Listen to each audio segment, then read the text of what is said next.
What's going on, guys? Welcome to Cruising with Kevin. Today we're going to do a little cruising around here and seeing what the old 1995 Camaro can do here. You guys saw this in the previous video that we drove it all the way back from Florida to Oklahoma. I think we put about 1,600 miles that trip, so we haven't really done much else. We've been daily driving it a little bit, and we're going to go take it out and play around with it a little bit. So let's see what it can do.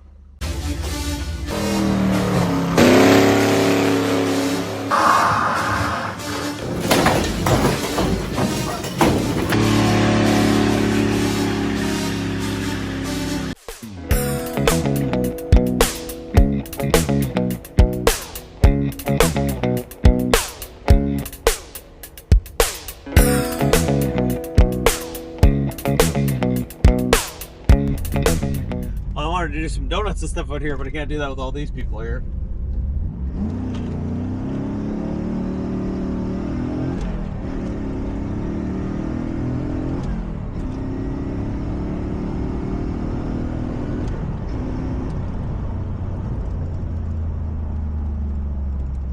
It sounded like that felt like a lot of clutch stuff because it just dead hooked and it didn't even do anything there. We can't get the draggy to connect. The satellite signal is bad. It's kind of overcast today, and where we're at there is kind of like cloudy. It's really hard to find flat, smooth areas in Mexico where we live over here.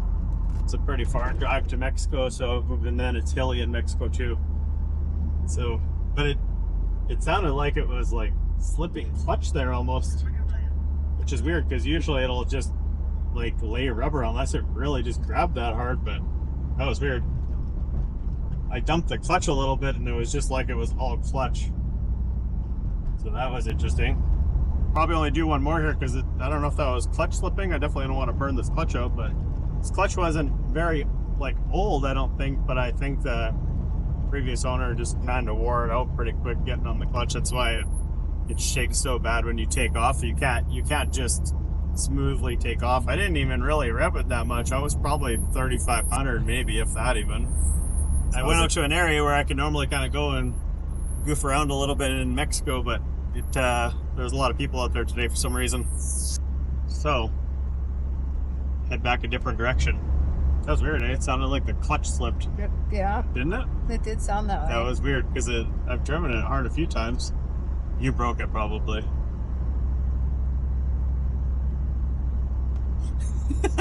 If I broke it, it's because you didn't get me a vehicle that was good from the first place. Oh. Every time I give you a vehicle, it's always broken. Well, stop giving me garbage. I haven't played around with the draggy enough to know, like, I don't know how they do it at the track, because once you hit, like once you hit go or whatever, and you start moving, I don't know how they bump in without starting to actually move. So the elevation's only 465 feet. And the density altitude is 1534, so that's more like it. So the DA, that's about a little bit less than where I normally would race in Canada there. When at the drag strip, that would be like, if on like a good air day, you could get a little bit lower than that. But I think the track elevation itself is like 1,800 feet, if I remember right. So you kind of usually around that like 2,500 to 3,000 DA.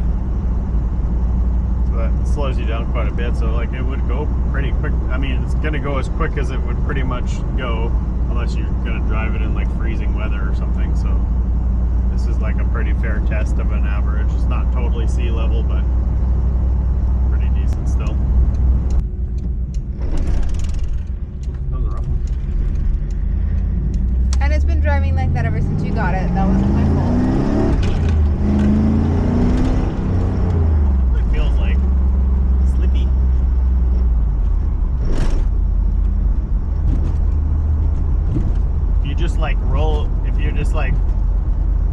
Like not hard going. I don't know if you could kind of hear it in the video there, but like when I just like kind of let off the gas and then I slowed down and I just kind of like let the clutch out, which like shudders like super bad. And probably driving it hard like this is probably making the clutch smooth out those ripples a little bit.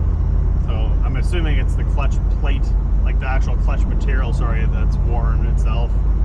Because sometimes the flex or the flywheel, sorry, can get warped too, but I think it could be a possibility of both too, but it seems like it's actually the clutch material. Yeah, if anybody's got some tips on how to use this draggy properly, like I said, I've honestly never really done any research on it because we just do it when we're goofing around, and usually I can come from a dead stop, but I want to know if I take it to the track and you need to say like roll into the line, how do you get it from starting before you actually roll in? You have to like hit reset as soon as you're actually bumped in and double bulb. That's probably because everybody I watch do it that are these fast guys, they have to bump in and they're not reaching up and touching their phone right at the last second. That seems like that would complicate things quite a bit, so there must be something there that I don't know. And then I'm back where we always go anyways, and usually the old New Mexico County Mountain is out there watching for them speeders, you know. I do actually have a radar detector that I should probably have when I'm driving around in Mexico.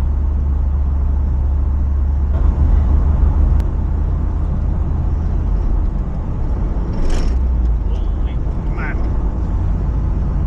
This thing's a little sticky going through the gears. Like if you just shift through the gears and you go slow, say if you go like first to second, it tries to step over into third. Usually, so then I just kind of like go back into neutral and then back down to second or whatever. But it just kind of depends. I don't know why it does that. Just probably partially because the clutch is worn out or whatever. It's not quite whatever. I don't know. I'm no manual driver expert, that's for sure. Manual transmission expert, I should say, or driver expert. I am. Yeah, I am. If you guys want to know how to drive manual, I'll teach you. Just not on this car. Not on this car.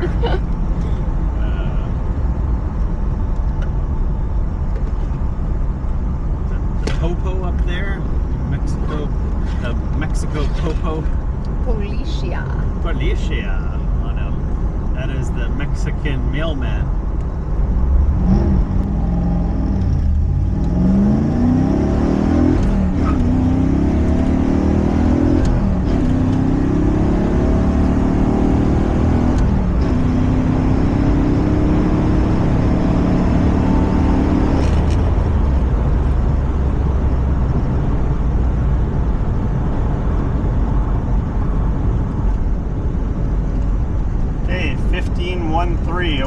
If I would have guessed, that's exactly what I would have guessed. Did an 8th mile. I could get a little bit more. I think I could squeeze it into the 14s. Let's see if I can pull over here and get a little cleaner. There was a car coming behind me, so I kind of had to pull over. Let's see if I can get a cleaner pass in here. Okay, let me see. History.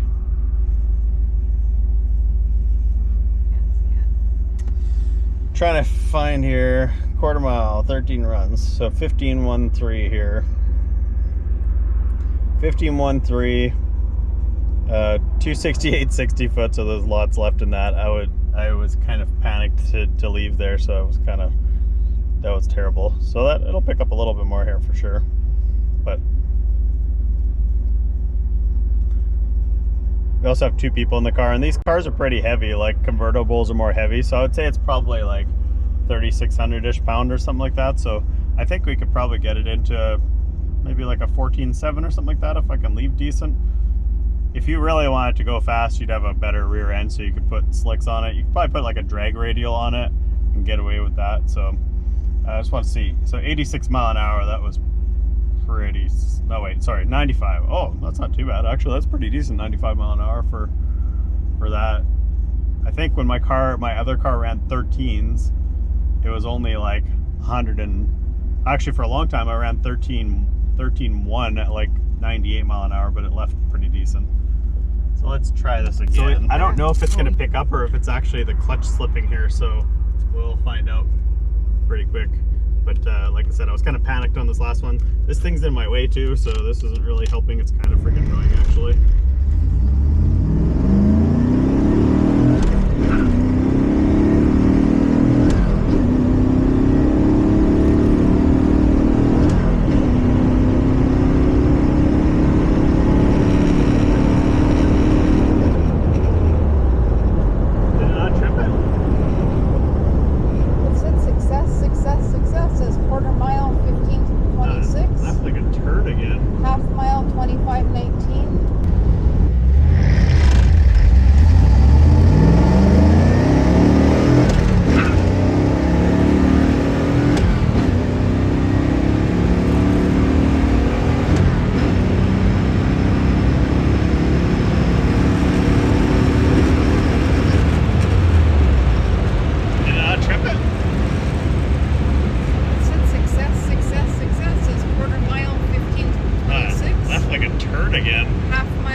it was counting. Maybe it's like waking out.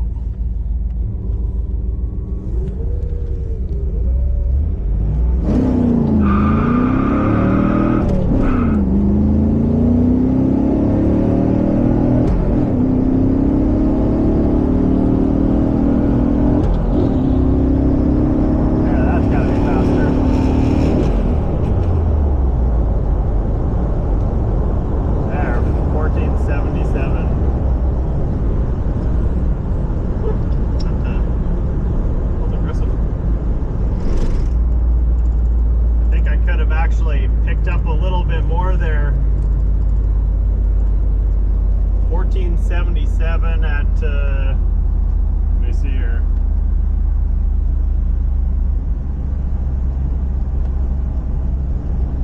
At 96.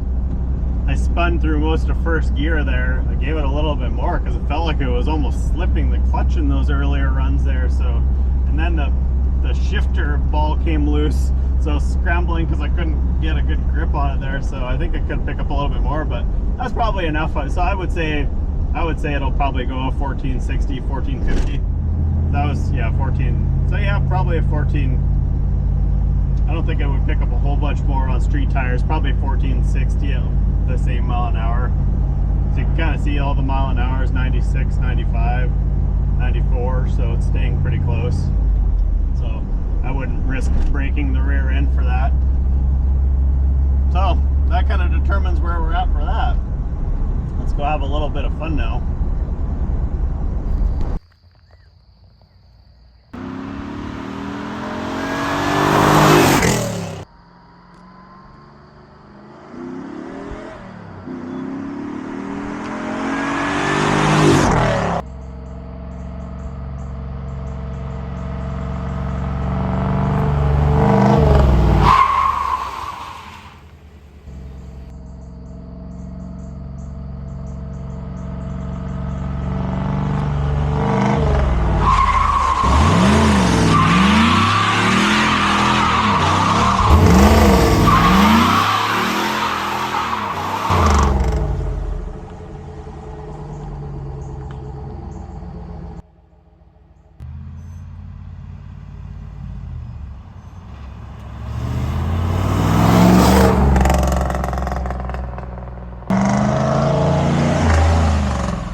All right, it was kind of dark and gloomy last night, so I didn't get the closing video here, but sum it up here, 14-second car. I mean, it wouldn't run much faster than probably a mid to low 14 in the ideal circumstances there. Maybe if you had a little different gear ratio, it'd pick up a little bit, or some sticky tires, but overall not too bad for, like, I mean, a mid-90s car. That was a fairly quick car back then, so still, for being bone stock and everything, and there's lots of room for improvements if you did want to do something.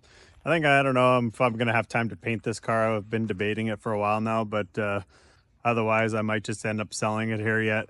I've been kicking around the idea of the other paint jobs, like maybe some cheap version of a paint job, but to be honest, I just don't have time to do it. So really the bulk of it is the hood. I've thought about just trying to paint the hood just to see, for the heck of it, because why not? And I could do the hood in the trunk, and then if you look at the back here, the back is basically just like a kind of like got the little sun fade there. They make products that'll tidy that up, so not sure what I'm gonna do to that here, but I don't know. You could get into it for so quick, and they're not really a valuable car to begin with. I see them all the time for 5,000 to 6,000 that are pretty nice, but like I said, it was just a fun little toy, so I'm not sure. If you guys want to see more of this thing, just let me know in the comments here. Like always, make sure you guys like, subscribe, share me around social media. I am Cruising with Kevin on TikTok, Instagram, and YouTube, and Facebook, and I'll catch you guys in the next one. Thanks for watching.